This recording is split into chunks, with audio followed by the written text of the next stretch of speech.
Lalu bagaimana respons Kementerian Hukum dan HAM RI atas gugatan yang dilakukan oleh Koalisi Masyarakat Sipil terkait dengan asimilasi terhadap 35.000 narapidana yang bertujuan untuk memutus mata rantai penyebaran COVID-19 di dalam lapas?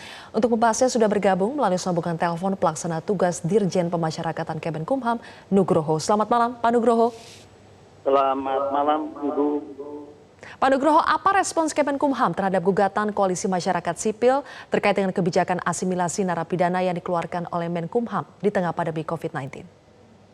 Baik, Ibu. Selamat malam pemirsa semuanya.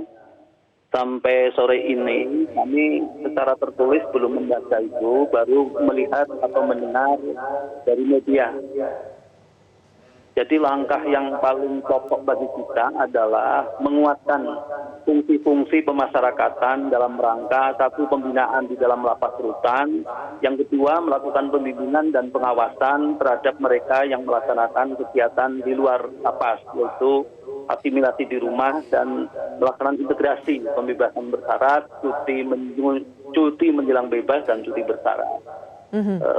Yang paling menonjol sekarang adalah perhatian masyarakat terhadap yang sekarang warga binaan melaksanakan pembinaan di luar. Untuk itu yang sangat harus dikuatkan adalah fungsi-fungsi yang dijalankan untuk melaksanakan pembimbingan dan pengawasan. Nah, untuk Pak itu yang ya. Seperti apa sih sebetulnya Pak pembinaan dan juga pengawasan yang dilakukan oleh Kemenkumham terhadap napi yang bebas dengan program asimilasi ini? Yang perlu diketahui adalah, nah ini founding father kita, lahirnya pemasyarakatan itu menciptakan kewajiban struktural kami seperti yang disampaikan oleh Ibu tadi, tapi juga secara prinsip ya perlakuan terhadap narapidana yaitu dengan pembinaan pemasyarakatan. Jadi keberhasilan pembinaan pemasyarakatan adalah ada 3 pilar. Warga binaannya mau bertobat, pembinaannya melaksanakan dengan sebaik-baiknya, dan masyarakat. Jadi 3 pilar ini. Jadi kalau cuma salah satu atau salah 2 dari pilar tersebut ya memang tidak berhasil begitu. Oke, kalau pembinaan yang dilaksanakan oleh Kemenkumham atau pemasyarakatan itu seperti apa, Pak? Ya, kalau pembinaan di dalam lapas lebih menonjol tugas-tugas petugas pemasyarakatan di lapas di rutan.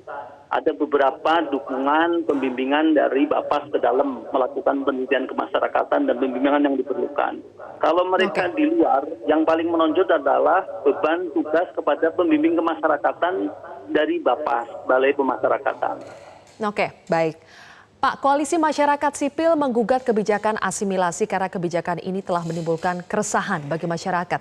Bukti-bukti di lapangan menunjukkan sejumlah napi yang bebas lewat program asimilasi ini kan kembali berulah. Bagaimana Kemenkumham menjawab keresahan masyarakat ini? Ya, kami sudah mendiskusikan, jadi meningkatkan peran lapas rutan sebelum membebaskan supaya berkoordinasi dengan stakeholder. Kemudian kepada Bapas dengan pembimbing kemasyarakatannya melakukan edukasi, komunikasi, koordinasi, baik dengan penegak hukum setempat maupun dengan Pemda setempat, bahkan sampai RT RW seperti itu. Penggugat menilai asimilasi diberikan tanpa evaluasi dan juga syarat ketat, sehingga sejumlah napi kembali melakukan kejahatan lagi pasca bebas. Apakah memang tidak ada evaluasi yang ketat seperti misalnya psikotes untuk menilai layak atau tidaknya napi diberikan asimilasi, Pak? Begini, dengan pengamatan sepanjang mereka melaksanakan pidana, misalnya mereka dipidana 5 tahun, setengahnya itu 2,5 tahun, selama 2,5 tahun mereka dilihat setiap hari oleh petugas. Bagi mereka yang melakukan pelanggaran dalam 6 bulan terakhir, nggak bisa. Itu. Jadi kalau psikotes seperti yang dibayangkan seperti oleh psikolog satu persatu membutuhkan waktu yang banyak. Kan begitu. Tapi setiap hari mereka diamati.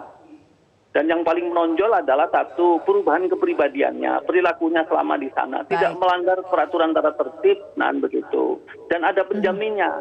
Nah penjaminnya itu yang dimintain bertanggung jawab nanti. Tidak mungkin mereka keluar kalau nggak ada penjaminnya, kan begitu. Baik, Pak Nugroho, kami tunggu langkah selanjutnya dari Kemenkumham terkait dengan gugatan Koalisi Masyarakat Sipil yang menggugat kebijakan asimilasi dari Kemenkumham. Terima kasih Pak Nugroho, PLT Dirjen Pas telah bergabung bersama kami di Prime Time News.